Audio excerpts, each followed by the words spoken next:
Whether thou art a ghost that hath come from the earth, or a phantom of night that hath no home, or one that lieth dead in the desert, or a ghost unburied, or a demon, or a ghoul, whatever thou be until thou art removed, thou shalt find here no water to drink. Thou shalt not stretch forth thy hand to our own. Into our house enter thou not. Through our fence break through thou not. We are protected, though we may be frightened. Our life you may not steal, though we may be scared to death. Welcome to Scared to Death, Creeps, Peepers, Roberts, and Annabelles. I'm Dan. Hello, Daniel. I'm Lynze. Hello, Lynze. Hello, sir. Just 5 weeks away from our 300th week, our 300th episode. So that's pretty cool. That's so crazy. I know I've been tracking it too, talking to Logan about getting some special merch going for the 300th episode. It's just like, where has the time gone? Yeah, big thanks to everybody who's been along for any part of the ride, but in particular, the whole ride. That's pretty cool. Yeah. And also a quick thank you to, I know Lynze wants to thank you as well, to all the Creeps and Peepers who showed up to my last stand-up shows, at least for a while, in Nashville recently. I had so much fun. I will definitely miss performing, but I know it's the right decision for me to focus, my energy on the podcast, which keep me plenty busy and not get burnt out and not have the quality deteriorate. And it was just in Nashville, the shows were so much fun. And it was just so great to do the meet and greets again and meet everybody outside, and so many good conversations about this show, these episodes, and also Nightmare Fuel. And that was just really cool to see. Yeah, I mean, it was definitely, I felt like a message from the universe letting you know that you were making the right choice to continue to step back from stand-up, to focus on what's right in front of you. And I know that, I mean, it's so cool to watch you develop Nightmare Fuel. Not that you're not excited about Scared to Death. I know you are. Yeah. But as a creative, when something new really strikes you, and, for over a year now, you've been pumping out Nightmare Fuel, just loving it. Every time you're like, oh, can I run this by you? Oh, that's so exciting. And so to have that physical confirmation with fans as they came through the line was really, really sweet. And it was just good for our souls to hug you guys, to high five you, to share some words. Sometimes we shared a few tears. And just interacting with the fans still remains the best part of this job. Yeah. Yep. So thank you for coming. Thank you for the socks and the gifts. And it was just great. It was. What paranormal encounter stories have you chosen from those emailed to my story at scaredtodeathpodcast.com this week? That is the name of your show. Good job. Yeah. I have 3 stories this week. My first tale will remind us why it's so creepy when kids' toys make sounds on their own. Classic. Yep. Then my second tale is about a man in black, not the Hat Man, but a man in black trying to lure someone to the water, which I think is just so inherently creepy. And then I'm going to finish out this week with just a sweet little tale with an even sweeter reminder about life. All right. Yeah. I am looking forward to hearing those. Good. My first of 2 tales is a modern encounter story set in Sauk Centre, Minnesota's Palmer Hotel. Sorry, did you say Sauk Centre? This story is meant for me. It is. For the first time I can think of, the anonymous author of the story weaves some of the historical lore into the encounter, so I don't have to set it up with any context. I would love to find more of those going forward, but I think they're pretty rare. Well, not everyone's a history buff like you. My second story shares the haunted history of Kansas City, Missouri's St. Mary's Episcopal Church. Does the ghost of an early church leader still haunt its grounds? So once you're socked up with these, with this week's Spoopy Socks, I'll start talking about Sauk Centre, Minnesota. I'm so excited to hear more about socks. Socks on socks on socks. Well, me and my Pineapple Sunny Angel co-host. Yeah. You guys, when we were in Nashville, I tried so hard to find Sunny Angels, but they didn't seem for sale there. And we're headed down to Jazz Fest here soon, and I'm really hopeful that some little tiny off-the-wall like comic book store or toy store or Asian market is going to have them. Yeah. I am desperate for more Sunnies. Anyways, big thanks to Craxus, one of our fans, who sent in these adorable gremlin socks. Oh, yeah, Gizmo. They're so cute. And honestly, I think I love them because they remind me so much of our dog, Ginger. Yep. Yeah. She's many different creatures woven into one. This is true. All righty. Are you ready? Oh, yeah, bro. Let's go. Time now for the tale of Room 11. I don't scare easy. I've stayed in supposedly haunted locations before. Bed and breakfast with creaky floors and old photos. Airbnbs where the owner swears that someone died in the bathtub. Hotels where the ghost of someone still haunts the room where they were tragically murdered decades ago. That sort of thing. I've gotten myself good and worked up in these places. But ultimately, I've always been able to explain away what happened as being very much of this world, such as shadows that seem strange and spooky to me, but ultimately only because I wasn't used to the room I was in and all the objects inside of it. Same for noises. I'll convince myself I've heard something supernatural, when really it was just the sounds of an old house creaking in the wind or settling or the sounds of mice in the walls. I felt strange cold spots, only to realize the AC had silently kicked on, and I was standing under a vent it took me a while to find. You get the idea. Despite years of striking out when it's come to having the definitive paranormal encounter I was so desperately hoping for, I still hadn't given up in believing that things like ghosts and hauntings were definitely real. And I wasn't ready to give up experiencing something that I couldn't reason away. So when my friend Clara dared me to spend a weekend alone at the supposedly very haunted Palmer House Hotel in Sauk Centre, Minnesota, less than a 2-hour drive from my home in Bloomington, I decided why not, and I went for it. She told me I should try to stay in room 11. I'll explain why before this is over. The moment I Googled the hotel, I saw why she had recommended it. The Palmer House has quite the reputation, and not just some overhyped internet ghost story kind of reputation. We're talking actual paranormal investigators, psychics, a number of skeptics turned believers, people who walk in laughing and walk out refusing to ever come back. It seemed to be the kind of place where the lore and experiences might actually line up for a change. Looking to Wikipedia to learn the basics, I discovered that the historic hotel, it was added to the National Register of Historic Places in 1982, was built in 1901 after the original Sauk Centre house burned to the ground. A 3-story brick building on the northwest corner of Sauk Centre's principal intersection, the Palmer was very modern for its time. Electricity, steam heat, all the amenities.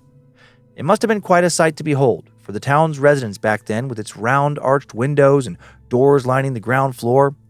They even imported stained glass arch windows that opened into the lobby and restaurant from Vienna. Looking on some other websites, I learned that over the years, guests have seen shadowy figures walking the halls, heard children laughing late at night, and even seen apparitions sitting at the foot of their bed. But room 11, the one Clara told me to stay in, that's supposedly the most haunted room by far, and that's where I stayed. And it did not disappoint. The moment I stepped into the Palmer House, it felt off. Nothing overly dramatic at first, not like stepping into a horror movie or anything. More like walking into a space where something bad had happened, or a number of bad things, and the walls hadn't forgotten. The lobby smelled faintly of lemon furniture polish and also of something older, something like burnt wood. I remember that distinctly. The woman at the front desk gave me a polite smile when I checked in, but her eyes changed slightly when she saw what room I'd been assigned, and she asked, "You're in 11?" I nodded, and she didn't say anything else. She just handed me the key, then maybe looked down at her paperwork a little too quickly, like she didn't want me to see her reaction. I might be reading into things. She could have just been really busy, but based on what happened, I don't think so. Room 11 is on the second floor, past a long hallway lined with vintage furniture and black and white photos of Sauk Centre from the early 1900s. Walking down the hallway, the thick carpet muffled my footsteps, and I started to have this creeping feeling, like something was walking right behind me. I stopped once and turned around, but there was nothing. I remember feeling so disappointed that it would have been so great to have a true paranormal experience before even making it to my room. Once I made it inside of my room, I found it to be small but charming, with its clawfoot tub, vintage vanity, and iron bed frame. The kind of place that would be really cozy if it didn't feel like someone else was already occupying it. There was a strange heaviness in the air, as if the room had its own pressure system. But having gotten myself worked up so many times before over nothing, I wrote it off as me just once again really wanting it to be something paranormal. I dropped my bag, unpacked a few things, and then decided to walk around town a bit to clear my head. I wanted to stretch my legs, grab a drink, and reset. I didn't want to wonder if I was feeling things or hearing things because of how excited I was when I showed up. Not sure my walk left me feeling less spooked, though. It was late October, cold enough that my breath fogged in the air, and downtown Sauk Centre felt like a ghost town in its own right, all brick facades and shuttered shops at night. I made it back to my room around 9 p.m., no strange feeling in the hallway this time, and decided to take a long hot shower. That was when things started to get real weird real quick. And it definitely wasn't my imagination. That wouldn't come close to explaining what happened. As I stepped out of the bathroom, I saw something in the vanity mirror. Just for a second. I saw the figure of a woman, pale and blurry, standing beside me. She wasn't real detailed in the heavily steamed mirror, neither was my reflection, of course. But it looked exactly like another person, a woman, how they would look if they were in the bathroom with me. I spun around with my heart racing. No one. I tried to tell myself it was just the steam playing tricks on me, that it was all in my mind, that maybe I was expecting to see something like that because of all the stories. But that wouldn't have explained it. I clearly saw her shape. And then the moment I turned back towards the mirror, I saw something else. Something that definitely couldn't be explained away by steam. I saw words on the mirror, as if someone had used their finger to write them. And what they said still gives me the chills when I think about it. He watches. What the hell? He watches? Who was he? I immediately wondered. And why was he watching? I'm surprised I didn't start screaming. My skin prickled, but I didn't lose it. I know how this sounds, but I was actually excited. I'd waited for years to have this moment. I couldn't wait to share what I'd seen with Clara. I even took a picture with my phone. I tried to figure out how to post it along with the story, but it wouldn't really be proof for anyone else if I did, would it? I mean, how would you know I just didn't write it myself? It would certainly be an easy thing to do. I stood frozen staring at it for what felt like forever before drops of water started to form on the mirror out of the steam, and then they ran down the mirror and wiped the words away. As spooky as that was, it didn't make me want to pack my things up and flee. I wondered what else I'd hear. What else I'd see if I stayed. I wondered how much I could handle. Quite a bit, as it turned out, but I eventually reached my limit. The rest of that night felt wrong. Every time I shut off the lights, I'd hear footsteps out in the hallway. Not creaking, not a thud. Footsteps. Slow and deliberate. Someone pacing back and forth and then stopping outside my door. I got up once and checked, but no one was there. I wondered if it was the woman from the bathroom. When I went out into the hallway at one point to poke around, the temperature there was noticeably colder than the rest of the hotel. Like walk-in freezer cold. I actually saw my breath hanging in the air. That, like the woman in the mirror and the message written on it, definitely was not just in my imagination. I tried to stay up as long as I could that night, but I drifted off around 2 a.m. And then I woke up around an hour later to the sound of knocking. 3 knocks, very deliberate. And they weren't coming from the hallway. They were coming from the closet door in my room. Like someone was locked inside, and they needed my help to get out. I sat up slowly, trying not to make too much noise, and stared at the closet with eyes that must have been as big as dinner plates. The room was dark, but not pitch black, just dimly lit by a street lamp outside, filtering in through the curtain. It was quiet now, and I waited. Pretty soon I heard another knock, and then another, and another. 3 slow, spaced out raps. I got up slowly with my heart hammering and approached the closet. I know. That's not usually how it goes. But remember, I came here specifically because it was haunted, wanting to see what I could experience. I was scared, but more than scared, I was curious. The door was shut. My breath caught in my throat as I reached out and turned the knob. Nothing was inside. I don't know if I was more relieved or disappointed. While I didn't see anything, it was definitely weirdly cold in there. It was freezing. I turned the flashlight on my phone, looked around in the closet, and then saw something that finally freaked me out. Words somebody had carved into the back. Barely legible, like someone had scratched them into the back of the closet with their fingernails. I see you. First, he watches, then I see you. They had to be related. Had whoever written he watches in the mirror written I see you back when they were still alive? For some reason, that's what popped into my mind. I started to hope that I didn't see anything more intense than I'd already witnessed after that. The atmosphere of the room felt really, really dark, like something truly terrible had happened there, and might happen again. I packed my bag, and I left the light on until I left in the morning. I think I was out of that room by 6. I was able to get a refund on the second night of my original reservation. I got the sense they were used to that happening. When I got home, I started digging more into room 11 online, and that was when I found out about Lucy. I'd read her name before I checked in when I came across some other lore, but then I decided to stop so I wouldn't be overly influenced by what others said they had seen. That turned out to be a good decision. I think if I would have known more about her before I checked into room 11, I would have completely freaked out in the bathroom when I saw her reflection and bolted. No way I would have lasted until the next morning. Here's what I uncovered. Apparently back in the 1930s, a young woman named Lucy stayed in that same room.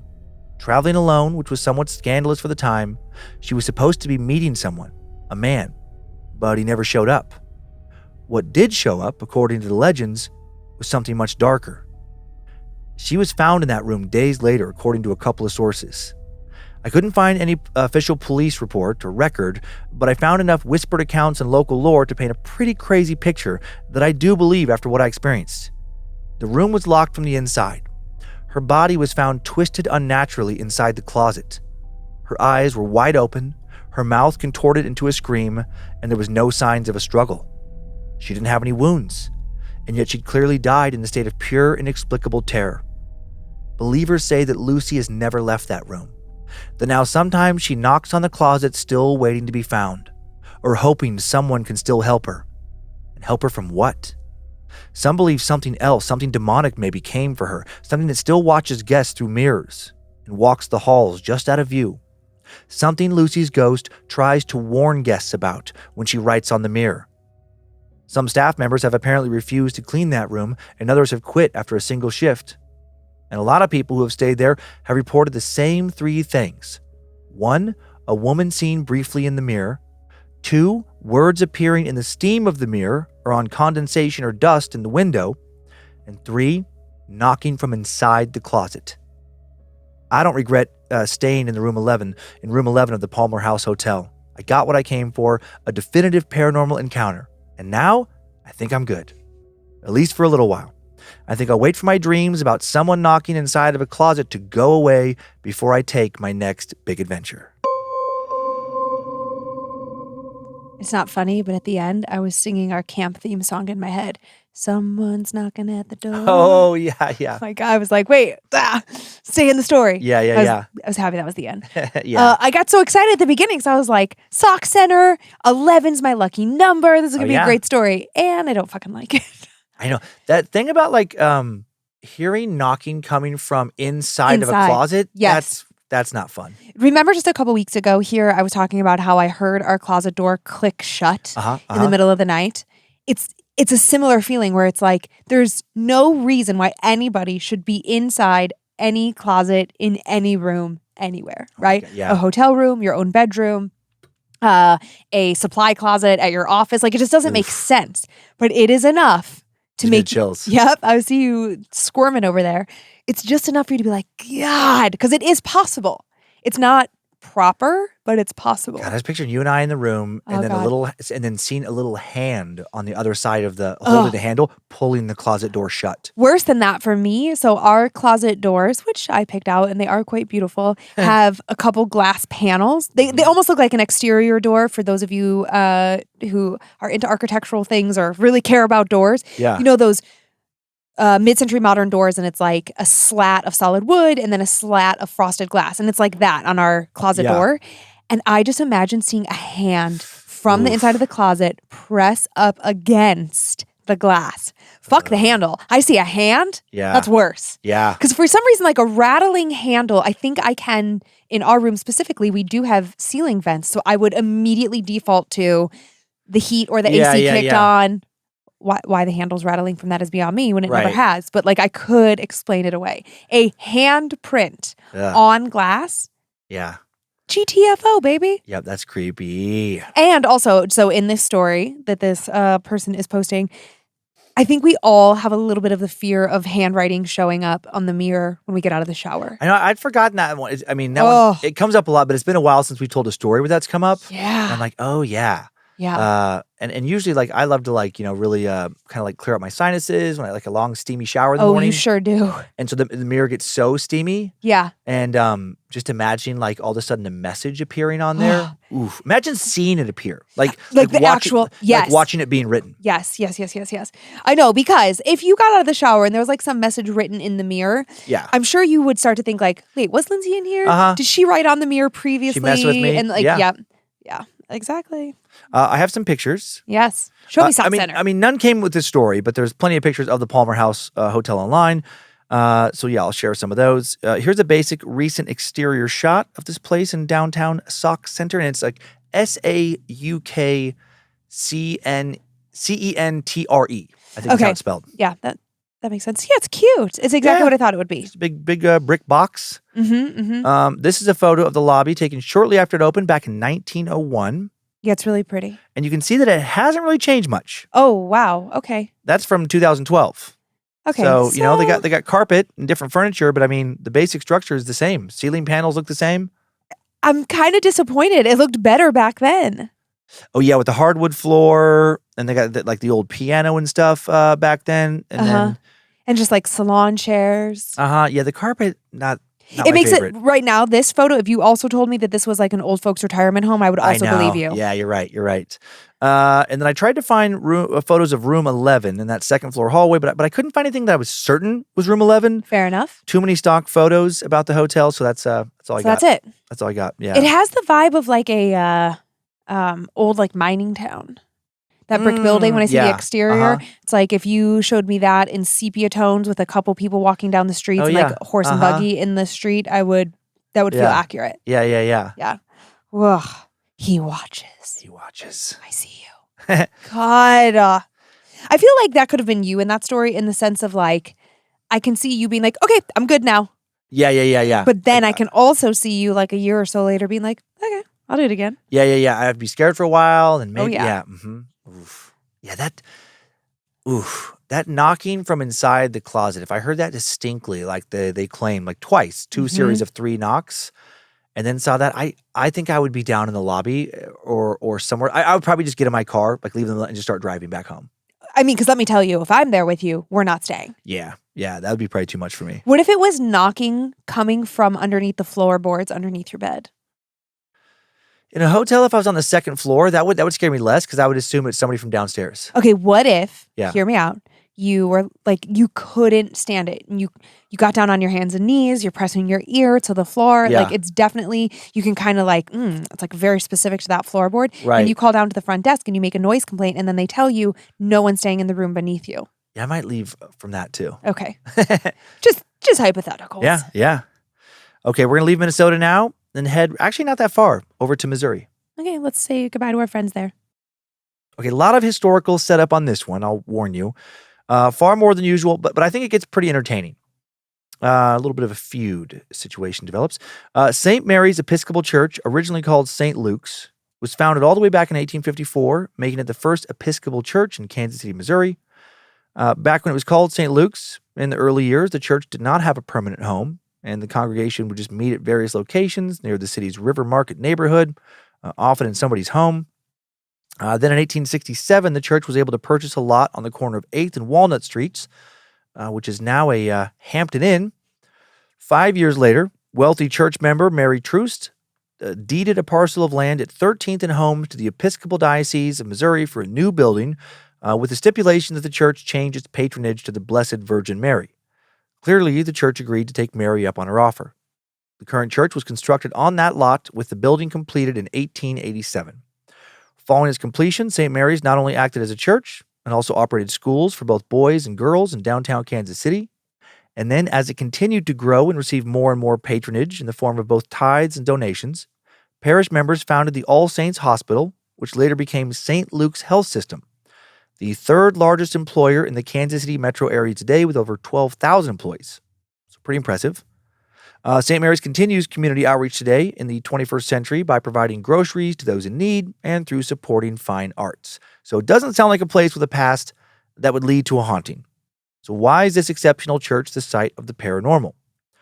Because many believe St. Mary's has been haunted for over a century by the spirit of Reverend Henry Jardine, very polarizing figure in the church's early history. Although the current iteration of St. Mary's was built 2 years after his death, and over 2,500 miles away from where he died, there may be some evidence supporting the belief that the Reverend's soul still lingers inside its walls. Jardine was born in Canada around 1841 and was orphaned at a young age. He was raised by his older sister and her husband in Rochester, New York. At the age of 16, he and a friend robbed his brother-in-law's trunk factory, and Jardine was convicted of theft and would actually serve 2 years in prison. He then converted to Christianity before his release, And after he got out, he was admitted to Trinity College in Connecticut, where he was introduced to Anglo-Catholicism. Jardine became an Episcopal priest in 1875, then briefly moved to St. Louis before settling in Kansas City. 4 years later, in 1879, Jardine was made the rector of St. Mary's, which was still known as St. Luke's at the time, as the new church had not been completed. He was a key founder of St. Luke's Hospital and started a school to educate the children of sex workers at a brothel down the street. He objectively did a lot of great things. However, not everyone thought he was great. Jardine also introduced rituals favored by the Anglo-Catholic movement, such as adding candles and incense, recruiting altar boys, and introducing formal confessions, which caused a lot of tension among some of his parishioners. These changes were considered so controversial by some that they left the church, and then others would leave over allegations regarding his behavior. Reverend Jardine was a handsome and charming guy and quite popular with a number of women at his church, perhaps suspiciously popular. And as reported by one paper, quote, among the men he had the faculty of arousing bitter antagonisms. Maybe some of those men suspected that Reverend Jardine was not exactly practicing what he preached when it came to the women who attended his church. A pamphlet was published attacking Jardine's character in this regard, and Jardine responded by excommunicating the authors of the pamphlet from the church, accusing them of attending service while inebriated. That didn't sit well with many, and it of course made him look that much guiltier to some. Following that, the same allegations against Jardine were printed in the Kansas City Times, the editor of which was a church member, John C. Shea. And because Shea allowed those allegations to go to print, now he was excommunicated, which added more fuel to the fire of Jardine's supposed improprieties. Then on June 10th, 1885, the Times ran an article titled Jailbird Jardine that detailed Jardine's past crime and prison sentence. Jardine was honest with the congregation about his past arrest. He acknowledged his youthful mistake, but said he had paid his debt to society, been forgiven by God, and the matter had been put to rest, or at least should have been. But then 6 days later, the excommunicated Shea published an article titled Jardine's Jollities, accusing the Reverend of various immoral acts with parishioners during confessions. For example, Jardine had been caught literally red-handed in a sense, or I guess she was red-bottomed. He might have been red-handed. He got caught literally spanking a young lady, described as being in a state of undress as a form of penance. Penance that sure sounded sexual in nature. I wish I could list out more details of his supposed improprieties, but in old newspaper articles from 1885, they're referred to only vaguely. He's mainly alleged to have been a, quote, depraved individual and a, quote, lecherous scoundrel. And now word of Jardine's alleged behavior spread much further. Newspapers all around the country were publishing stories about Jardine and Shea's conflict. Jardine attempted to clear his name by filing libel charges against Shea in his paper, but his case was dismissed because Jardine could not conclusively disprove the allegations. Around that time, Jardine, worried about someone doing him harm over what had been printed in the papers, or perhaps worried that somebody's husband was going to try and kill him for what he may have been doing with some parishioner's wife, he began preaching with a revolver on his person. Then in September of 1885, an ecclesiastical court convened Grace Episcopal Church to discuss the allegations against Jardine. Over a month later, he was found guilty of inappropriate behavior with female parishioners and of the habitual use of chloroform. Not common, but some people used to abuse it recreationally. He wasn't using it on other people, he was using it on himself. Very dangerous to do so. I guess the high is similar to feeling drunk, but doesn't last long. Not great from a risk-reward standpoint. Big risk, not much reward, and almost no one abuses it like that today. Jardine claimed he used the drug to treat a chronic nerve condition. Jardine was now to be removed as a priest, but the verdict was not announced immediately. He was allowed to appeal the decision and possibly have it reversed. Jardine's initial motion for a retrial was quickly denied. Then he traveled to St. Louis at the very start of January of 1886 to appeal to the bishop of the Episcopal Diocese of Missouri. But he didn't get the outcome he wanted there either. Instead, Jardine quickly received word that his conviction would stand and would be announced in just a few days, on January 9th. The following morning, Father George C. Betts, minister of Trinity Church where Jardine was staying, found him in the sacristy. At first he thought Jardine was sleeping, but instead when he examined him more closely, he discovered the priest was dead. His body was found with a handkerchief over his face, a bottle of chloroform at his side, and a rusty iron chain welded around his waist in a presumed act of eternal penance. Jardine's remains were returned to Kansas City on January 29th. His casket was transported to St. Mary's, and the crowd saw the formerly welded chain beside him in the coffin. After the mourning ceremony, Jardine's remains were taken to Union Cemetery for storage until a proper burial could be arranged.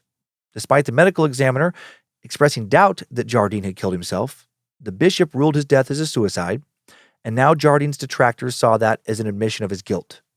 Many of his supporters, however, argued that the stress of the trial caused a flare-up with his nerve condition, which led Jardine to accidentally overdosing. And some of his supporters argued he had been murdered.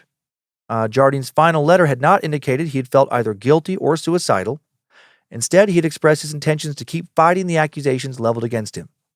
Most church leaders wanted him buried under the altar of the new St. Mary's, which was still under construction. However, because Jardine's death was declared a suicide, in line with church policy, he could not be buried on consecrated ground.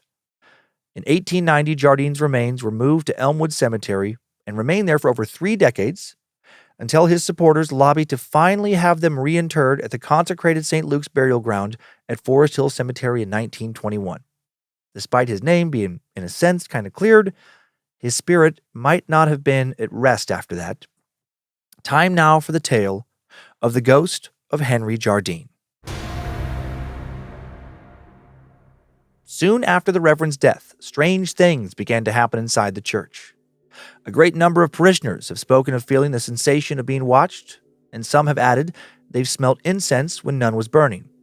Recent organist Keith Gottschall claims to have experienced something much more intense than that. He said he was once standing in the church parking lot when he saw the clear figure of someone walking past the upstairs music office window. He told writer John Hurts in 2000, "So I went up the back stairs and up to the door, and I felt a cold space in the stairway that made my hair stand up. Frankly, I didn't go into the office." The office door was locked when he left, but he said he found it unlocked just minutes later when he was brave enough to return. He believes the figure he saw was the ghost of Reverend Jardine. Gottschall also said that he occasionally brought his dog to church while he practiced and recalled his dog, the hair on his back raised up and growling, carefully tracking an invisible object across the sanctuary more than once. Because of that, he stopped practicing in the church after the sun went down. Reverend Edwin Merrill is another man who claims to have encountered Jardine's ghost during the roughly 50 years he spent at St. Mary's. He recalled several instances when he distinctly heard somebody walking up the back steps to his living quarters at night, when he was positive he was alone in the church. The phantom visitor never entered his quarters, or at least he never heard or saw them do so. Merrill also claims to have heard unexplained knocking, creaking, and thumping noises around the altar that had been dedicated to Father Jardine. He would speak about all this with psychic investigator Marie Schwalm. Schwalm thinks Jardine was murdered, and that's why his spirit has lingered inside the church for all these years. Schwalm walked around the church with a Gauss meter, which measures electromagnetic waves, and apparently the meter buzzed loudly at the back staircase and also buzzed a lot near the altar. When Schwalm took infrared photos of the altar, he claimed he saw what looked like the image of a priest carrying a candle. Schwalm also claimed that in 1977, he encountered Jardine's ghost in the sanctuary, smiling and levitating above the ground. In 2000, some church members decided to unearth Jardine's remains and move them again, now placing them under the altar at St. Mary's where his supporters originally wanted them to be placed. Schwalm theorizes that because of this, Jardine's spirit is present but calmer now that his name has been further vindicated. He said, quote, "I think Father Jardine's definitely functioning as a guardian spirit for the parish." Back in November of 2000, senior warden Thomas Atkins said, "I've been up those back steps hundreds of times, and a cool breeze would be welcome in the summer. There's nothing to be afraid of in there, but there is something different. Some wonderful spirit has helped us to restore the church." Many parishioners view the Reverend as now being a protective spirit watching over his former church. The following story was posted online, just a little short modern encounter here, by someone who claims they had an unusual encounter in the church's music office, possibly with this protective spirit. "I've been attending St. Mary's my entire life, and I've sang in the choir for at least a decade. Practice ran late one evening around Christmas time. We were practicing for the special service, and I volunteered to stay behind to help prepare the sanctuary. My director asked me to go to the music office to print off extra pamphlets since we were expecting higher than normal attendance. The sanctuary is beautiful at night, but those back offices and hallways always take on an eerie air when it's dark outside. I was pretty tense as I made my way to the music office, startling at even the slightest sounds. I almost jumped out of my skin when I heard soft footsteps behind me. I turned around, expecting to find the choir director there, but the hallway was empty. After taking a moment to calm my rapidly beating heart, I continued down the hall, only to hear what sounded like footsteps again a few moments later. They were soft, but regular. Like whoever was around was casually strolling to their destination, as opposed to trying to sneak up on me. I wondered if perhaps somebody was pulling a late-night prank. I wondered if perhaps someone else was also pulling a late night, so I called out, "Hello?" but received no answer. Now this is getting ridiculous, I remember thinking to myself. Did one of my kids stay behind, I wondered? Were they trying to prank me? I thought my director had said everyone had been picked up, but then I wondered if maybe I was wrong. Deciding to confront this possible prankster, I turned back down the hall, checking all the open doorways. As I was looking into an empty office, the air at my back instantly chilled, and I felt the distinct sensation of a hand tapping my shoulder, followed by the brush of someone's arm, as if they were squeezing past me in the narrow hallway. It was over in a moment, but I knew exactly what I'd felt. Someone had touched me, despite the fact that I had been alone in the hallway. I decided the printouts weren't that important, and ran back into the sanctuary, shouting my director's name. When I told her what happened, a devious smile came upon her face, and she actually had the nerve to laugh. She'd been at the church for decades, and told me I was far from the first person who had shared that kind of story with her. She claimed it was the old reverend, and that she'd also heard his footsteps in the hallway on a number of occasions. She reassured me he was harmless, and went up to the office with me to print out the pamphlets without further incident. Thankfully, that has been my one and only encounter with the ghost of the infamous Reverend Jardine. Well, I guess you just don't get to move people's dead bodies around without some sort of incident. He had like a lot of a very tumultuous end of his life. And it is crazy. I was trying to find more details of his supposed improprieties. And like, you can go on like newspaper.com, this database. It's crazy how many old newspapers it has, like every day for years, like from all around the world. And, they would just say like lecherous. They wouldn't say like specific things other than the spanking. Which is pretty funny. And actually he spanked her like, I said red-handed, but I think he actually spanked her with a shoe. So like, it sounded like her bare ass with a shoe. Okay, well. Yeah, a little weird. Okay. But you do what you got to do. But it was crazy that editor clearly was very pissed off about being excommunicated. Oh yeah, I loved it. And it was day after day after day after day of articles about this guy. I love that it took on a life of its own, like being published across the nation. Oh yeah, just like this big feud in Kansas City between this priest and this newspaper editor, just going back and forth with libel claims. And then, the editor had the upper hand because he had the paper. Yeah. And just hammered him for like weeks over this one summer. I just was thinking like how different, obviously it was then than it is now, but it's like, I mean, I keep up on news across like various states and feel like up to date on like a little bit of what's happening here, what's happening there. But generally speaking, it's like, when are you reading the news about what's going on in Kansas City? Right. Yeah. If it doesn't garner national attention, and if you don't care. Yeah. But like back then, it's like things were simpler in a variety of ways. I mean, definitely a harder kind of life. Yeah. But just imagine waiting for the paper to come out and be like, ooh, you live in, Bend, Oregon, and you're like, ooh, what's going on over there? Yeah. How fun would that be? Yeah. Yeah. What a time. What a time. Yeah. There was obviously less people in the world, like there wasn't a 24-hour news cycle. We're not hearing about things from all over the world the same way.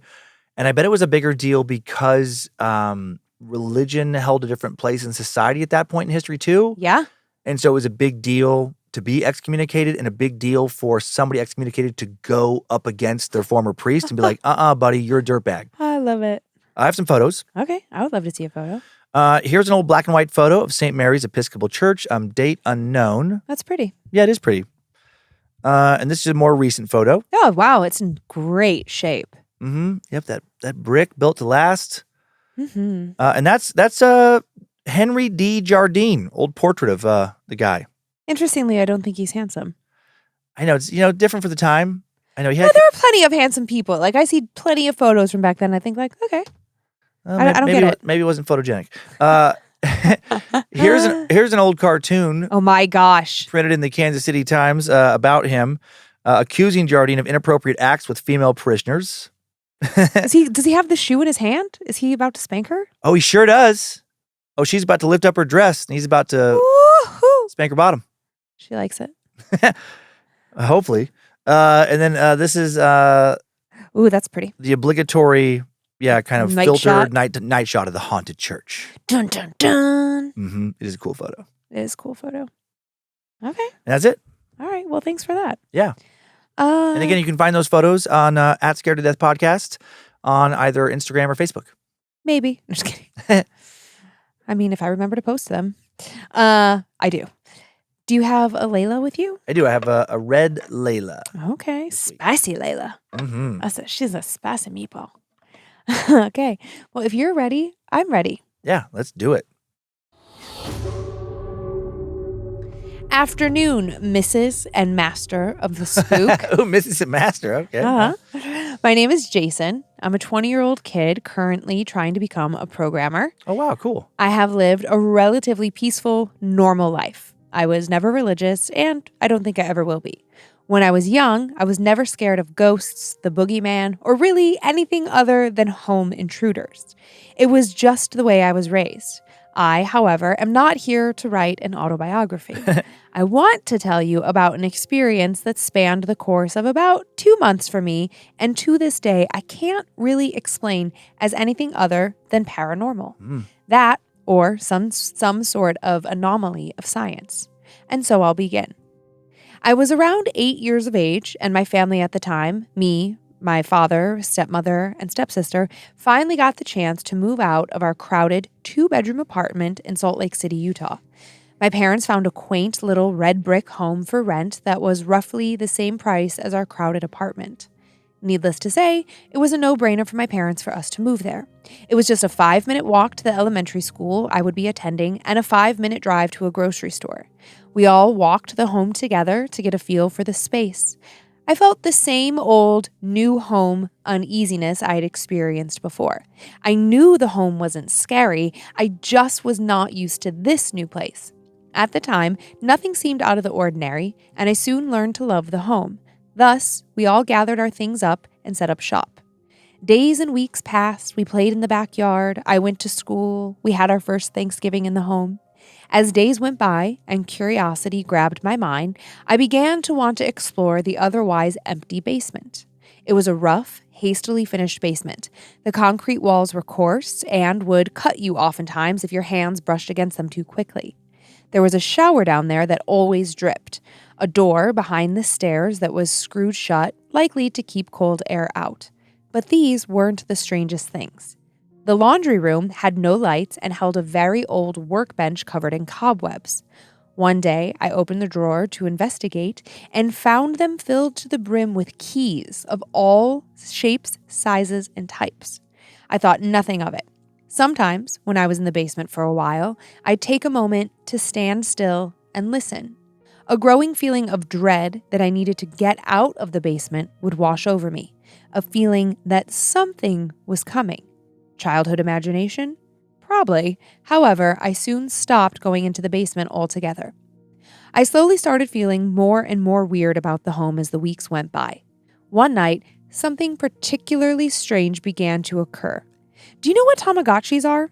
They were, essentially, little virtual pet games. You would take care of them, grow them, and if you didn't, they would die. I happened to own one that my cousin gave me months before moving into our new home. The batteries, however, fell out long before we ever moved, rendering it useless and unresponsive. One night at 9:02 p.m., I began hearing a digitized version of Beethoven's Für Elise playing from the corner of my room. It played the beginning of the song for about 5 seconds and then stopped. Before I could find where it was coming from, it had already ended. Puzzled, I went back to bed and fell asleep.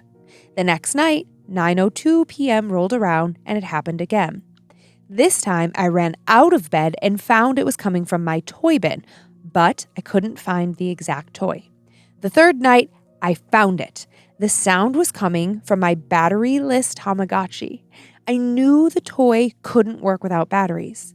I tried pressing the buttons over and over after the music stopped, but nothing happened. No beeps, no lights. It was dead.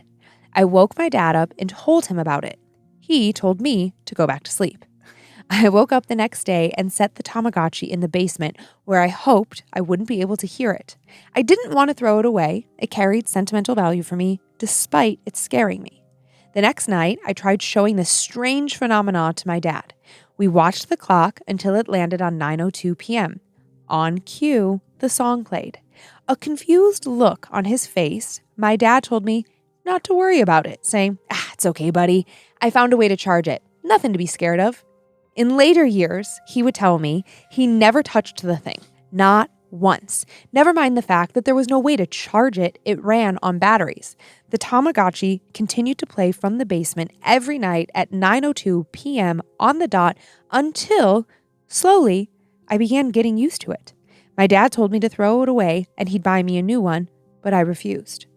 9:02 p.m. on another night, I listened to the muffled music from the toy ring out through the air vent next to my bed just before falling asleep. Just as quickly as I fell asleep, I woke up. 3:57 a.m.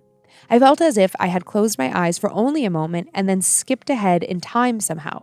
I felt confused and uneasy, and I wanted my dad. I began rolling over to get out of bed when I saw a man leaning against the left side of the hallway. I froze, petrified by fear, and so scared I couldn't even scream for help. I thought he was a home intruder as he stood motionless in the hall, looking at where I laid. He was about 5'10", wore a red t-shirt, blue jeans, and boots. The more I stared, the more uneasy and puzzled I felt. I could see him clear as day, yet he was enveloped in the darkness of my home as if he were unaffected by the darkness. His face was blurred. It was impossible to make out. His facial features were moving in a fast staccato haze, making them impossible to interpret. I stared at him for what felt like hours. Eventually, I came to understand this was not an intruder. This was something else. My legs crept out from under my covers as my bare feet touched the cold hardwood floors. I stood up and then stayed standing, staring at him for several minutes before I took my first step. Then another, and at a glacial speed, I finally made my way towards him. His gaze, not following my movements, but rather focused, remained on where I had been lying in bed. Even up close, he seemed to have no face, and yet he had every face I could possibly imagine.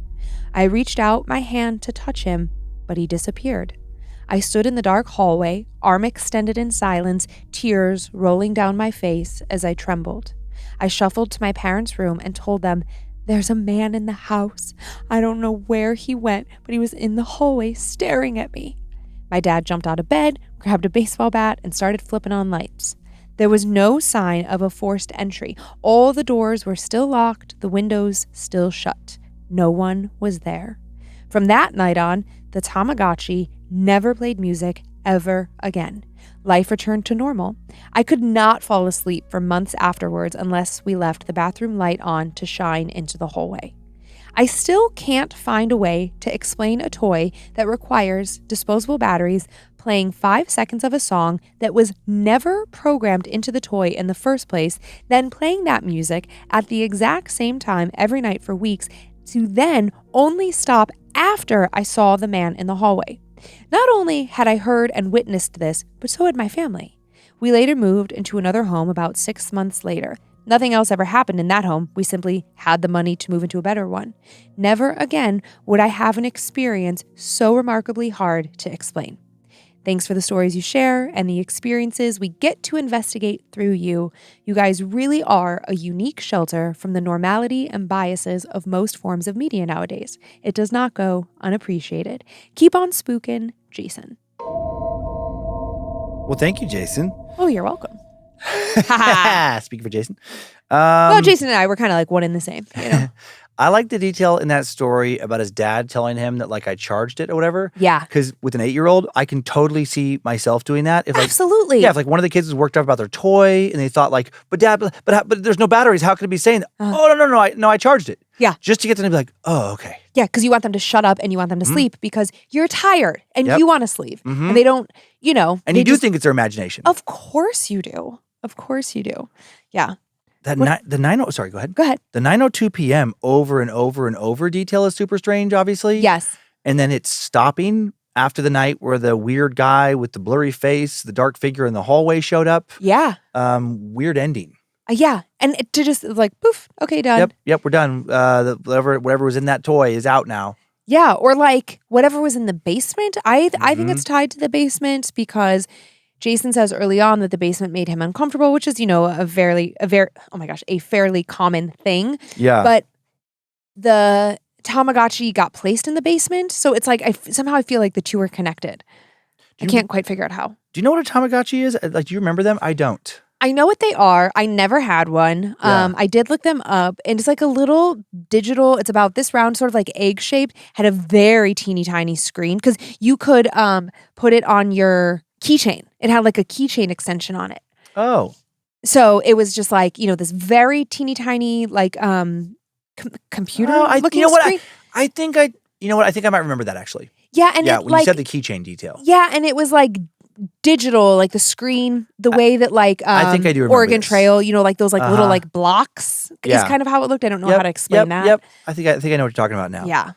Yeah, and then the fact that Jason said it was playing a snippet of a song that was never programmed into it. Yeah, and like specifically a Beethoven song. Also, I'd like to know how Jason, at 8 years old, I'm like, were you guys just listening to nothing but classical music? Because you could play Beethoven's Furelise and I would not know that. Or maybe I would and I just don't know that that's what it's called. Yeah. Yeah, I definitely didn't know any classical music songs growing up. Do you know any now?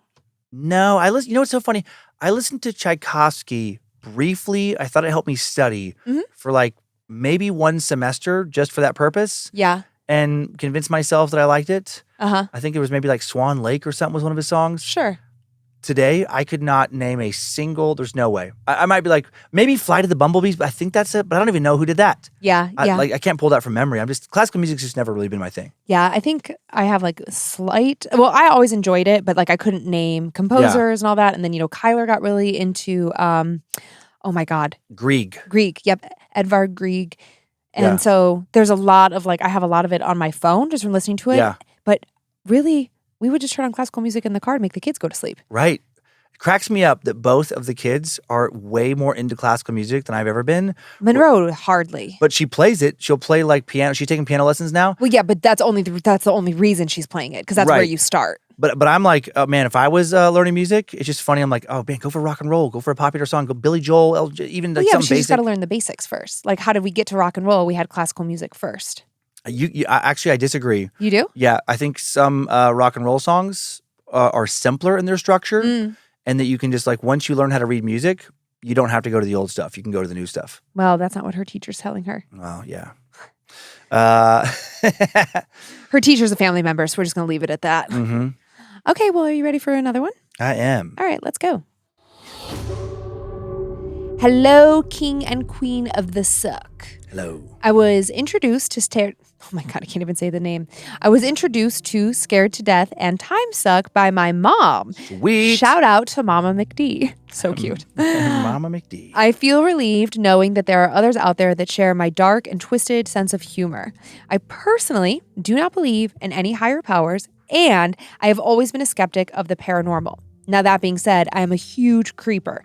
As a kid, I was drawn to scary movies and stories, and I loved the feeling of being scared. As an adult, I'm desensitized to horror. I do not believe in ghosts, demons, or anything of the nature. I believe in monsters that commit real crimes every day. However, this made me question everything.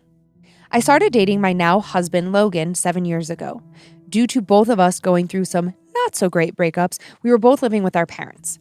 My husband lived right on the edge of town where the school and football field sat feet away from my in-laws' southern property line. The rest of their property is surrounded by 40 acres of wooded area that was once a rock quarry. Within the last 15 years or so, the city has turned the area into a nature preserve with multiple hiking trails. Many of the trails will lead you down to the river and around what remains of an old mill. The area is beautiful, and yet something always feels a bit off. While we were living there, on the weekends, we would host fires and campouts in the backyard. My sister-in-law, Bailey, and other friends were always there. We were never near the previously mentioned nature trails, and no one ever ventured off to explore them at night. Once everyone else was sleeping, this one particular night, I could not shake the feeling that something was off. It was not a someone is watching me feeling, rather a gut feeling that something was simply wrong. The feeling eventually passed without incident. Fast forward to early 2023, my father-in-law, Richard, passed away unexpectedly at home. My mother-in-law, Susan, was devastated. We spent many days and nights with her. During this time, Bailey moved back in with her daughter to help her mom. Susan was convinced that Richard's ghost was still there and was watching over all of us. She said she knew this because when she would cry and say his name, the lights would flicker or the TV would turn itself on or off. We chalked this up to faulty wiring, but she was convinced otherwise. Later that fall, we were watching a football game together at my in-laws when some cousins popped over. Their 2-year-old daughter kept waving and smiling at the woods. Susan joked that she must be waving at Richard. I joked about a satanic worshiper in the woods waving at her and that I wouldn't be surprised if there was a pentagram out there. This was an ongoing joke amongst all of us. Later that night, Susan asked me why I had said the pentagram thing and asked if I had seen anything in the woods.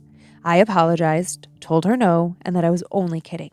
She replied with, "It's okay. I was just thinking about the time when Bailey was younger and she talked about the man in black." Excuse me? The fuck did she just say? Apparently, when Bailey was about 4 or 5, she would play with the man in black. He continuously wanted her to play in the river. Worried about her child, Susan took Bailey to see a doctor. On the way to see the doctor, Bailey told Susan that the man does not want me to go to the doctor. I have no clue what kind of doctor this person was, but they gave Bailey a book that talked about seeing people that weren't really there. After the appointment, Susan went to a Christian bookstore to purchase a bottle of holy water. She then proceeded to do a, quote, blessing on both the children, to which Bailey complained about the water burning her. At that point, I was not sure if I should laugh because my family was clearly fucking with me, or should I question what kind of fucked up family I married into. I called them out on it, but they were dead serious. No one budged. Susan, being the hoarder she is, went to her closet and pulled out a picture of the man in black that Bailey had drawn and the empty bottle labeled holy water. I immediately started thinking about my beliefs. These are people I love and trust. Am I really supposed to just believe this? I talked to Bailey's boyfriend, Alex, about his thoughts on the situation. He too was in shock. He had no idea about any of it and shared that he always felt weird in that house at night. He also said that whenever they slept at the house, Bailey talked in her sleep to someone, telling them she didn't want to go to the river. This has never happened when they were at his house, only at Susan's house. I tried to investigate the history of the area, but believe it or not, in a small town with 3 churches, people are willing to speak about this kind of topic about not at all. Time has passed and the topic has not come back up. I'm still skeptical, but I do think about this from time to time. Why is it just Bailey that he wants to go down to the river?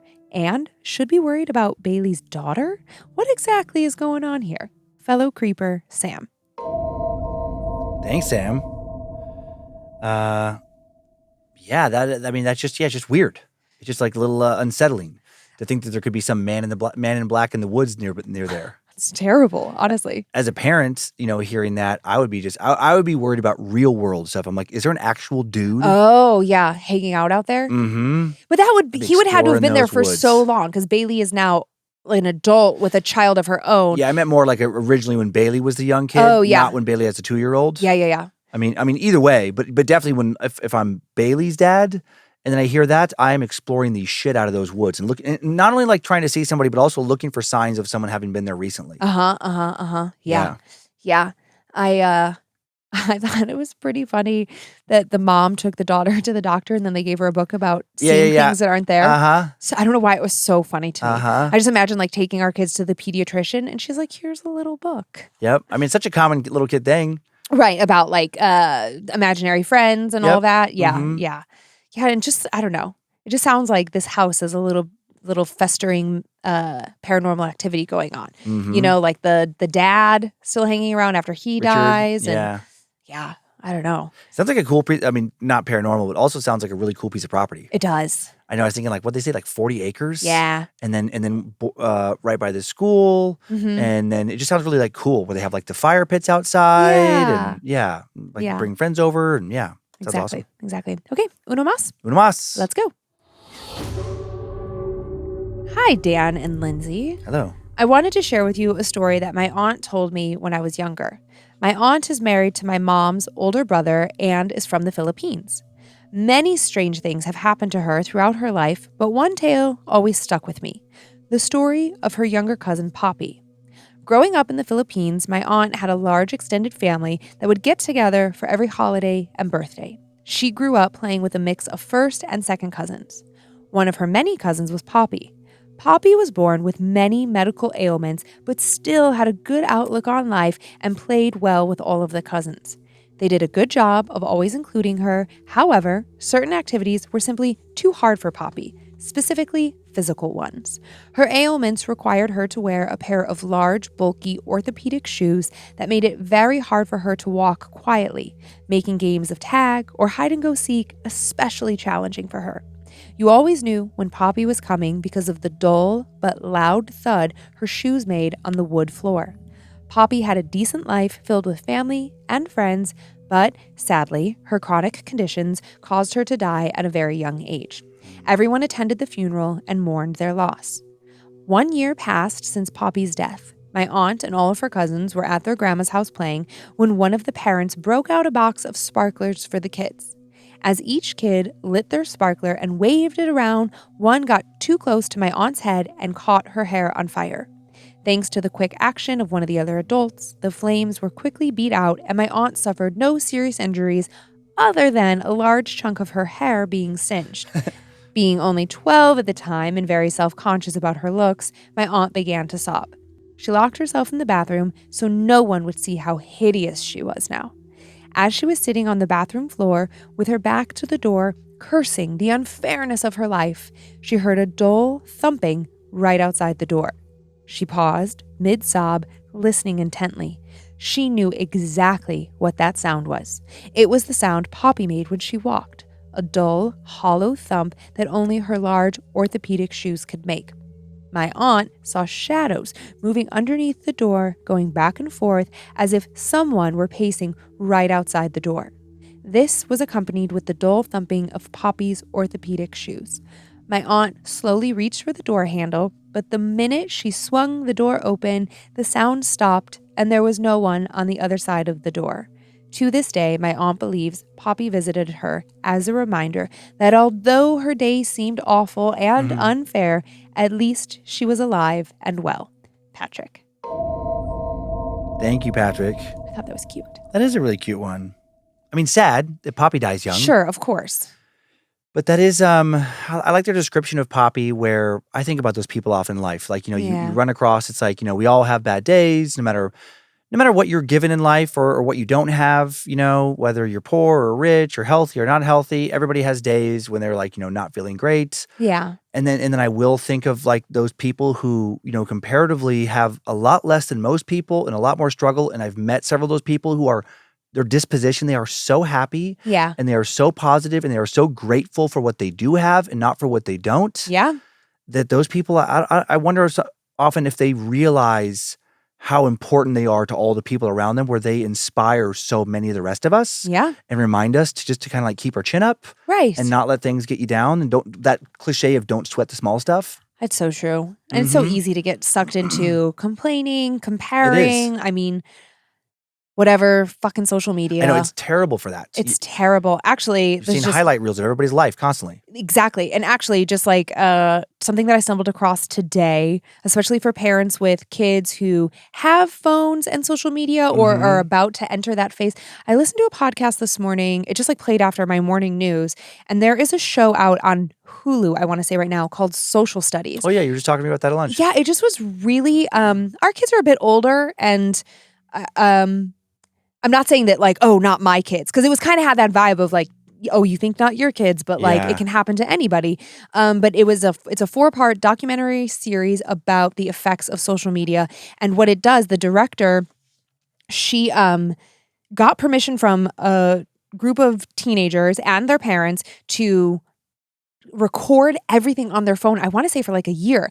And so this journalist is interviewing the director, and he's talking about how like you never stand over someone else's shoulder watching their internet consumption. Like what Dan Googles versus what Lynze Googles, what's in Dan's feed versus what's in Lindsay's feed. And then, how that shapes how we view the world, whether it's news or fitness influencers or travel. I mean, there were just so many angles, and it's like the algorithm feeds us each individually what we respond to, what we spend the most amount of time on.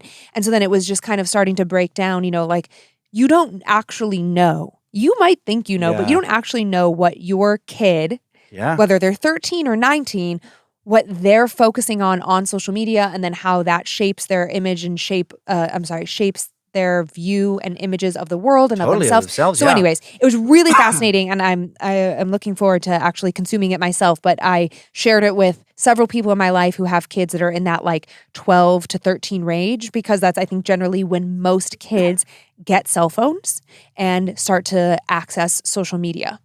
Totally. Yeah. And another good show kind of related to that, just to recommend when we're talking about, is Adolescence. Yes. It took Netflix by fire. It was a BBC produced show, I believe, definitely from the UK. It's an amazing show on two levels. It addresses a very serious problem with specifically young boys, adolescent boys, getting lost in the manosphere, this Andrew Tate type world, which is so misogynistic and terrible and destructive. Mm-hmm. And again, like how you might not even realize that your kid is getting these very warped perceptions of like women or men's relationship towards women from these online influencers who are just such dirtbags. And also on the other level, artistically, each episode was shot truly in one take, and it is mind-blowing to see how they pulled that off. Yeah, it's really cool. And just also on that, like... And just well performed. Yeah, incredible performances. Yeah. Also, like, on that, like, manosphere, incel culture, like... So dangerous. A friend of mine shared a book with me recently called Men Who Hate Women, The Extremism No One Is Talking About. My friend's friend is a therapist and recommended this book. And I haven't picked it up, but she just said her son is 12 and he is like, you know who I'm talking about. He is like the sweetest guy. Yep. He is like, has the biggest heart. He's such a sweet boy. But after all these things that I'm starting to like consume and understand, I'm like, oh, actually, I think that we fear that like the quote unquote typical jock boy is going to be the boy who ends up hating women, because like, look at me, I'm hot, I'm attractive, I'm funny, I'm smart, I'm the quarterback, like, so to speak. Okay, I know that's like broad general strokes, but we're generally not worried about like the sweet, kind boy who's going out of his way to like make sure everybody has a friend and sits with the outcast kid at lunch. Actually, we should be more worried about that kid. More susceptible to the influence. Yeah, because they're so sweet. But it cuts both ways. We should just be worried about our boys. Yeah. And our girls, just our kids. You know. So, anyways, sorry for the PSA, but just a couple things that kind of came of that. Well, anyways, Daniel. Yes. My sweet man. Yeah. Would you like to start with the Annabelle shout-outs? I would. Okay, let's go. I would like to thank the following Annabelles for supporting us on Patreon. Thank you so much. To Kuma Bear. I love how long this one is. The Lady Breen, the Marquise of Transition of the Royal Court of Hedonia. Lovely. Maggot 666. Okay. Kelsey Plymail. Bex Armbruster.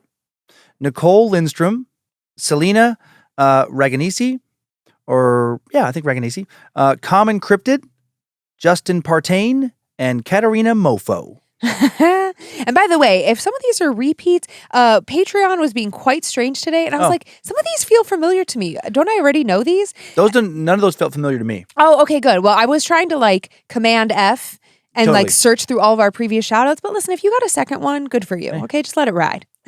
I'd also like to thank the following Annabelles to helping us continue to make monthly charitable donations. Just a reminder, this month we donated to Farm Rescue, which is an incredible organization helping our farming families in America. Mike, Eric Owen, Bo, it's DSA. Bo Diddley. Bo Diddley. I'm sure Bo's heard that a lot. DSATTVA. Okay. I bet the D is silent. Is it Bo Satva? I have no idea. That's your name now. Shadow Thomas, Hannah Mae Vestal, Stephanie Wren, Christina Johnson, Glass of Brandy. I like it. Nancy Panko, and Samantha Blackwell. I wonder if there was a repeat, and only because he's been around a long time. Shadow Thomas is very active on Patreon and very cool. Their posts are always awesome. Oh, is that Animator Thomas? No. Oh. Okay. Oh, I don't know. Yeah. All right. And then I have just a few spoopy shout-outs. To Allison and Trevor from Zoe, have a great time in Tokyo. I hope it's everything you've been waiting for. And I hope cherry blossom season in Osaka is all you dreamed of. Love you both so much. So proud of you.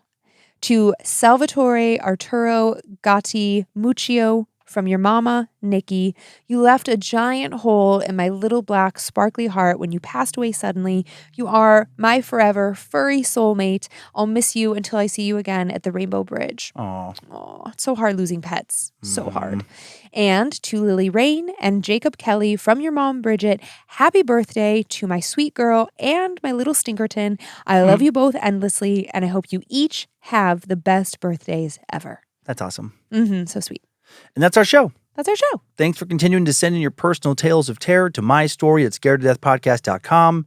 You can continue to email us for everything else at info@scaredtodeathpodcast.com. Thank you to Logan Keith scoring today's show. He has scored so many now. Thank you to Heather Rylander for organizing the My Story emails, to book editor Drew Atana for polishing and preparing listener stories for book number 6, and thanks to Olivia Lee for finding the second story I shared this week. I was able to find the first. We are on Facebook and Instagram where we post pics that accompany episodes and more at Scared to Death Podcasts. We also have a private Facebook group called Creeps and Peepers full of fellow horror lovers. Big thanks to the All-Seeing Eyes, the Creeps and Peepers moderators. Thank you so much for making our online community such a fun and welcoming place. And enjoy your nightmares, Creeps and Peepers. Hope you were scared to death. Bye. If spirits threaten me in this place, fight water by water and fire by fire. Banish their souls into nothingness and remove their powers until the last trace. Let these evil beings flee through time and space. Evil may pass through, but hath no home here within, scared to death.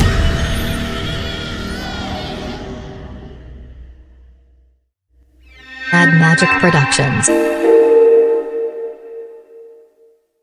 Ooh, what's going on over there? Yeah. How fun would that be? Yeah. What a time. What a time.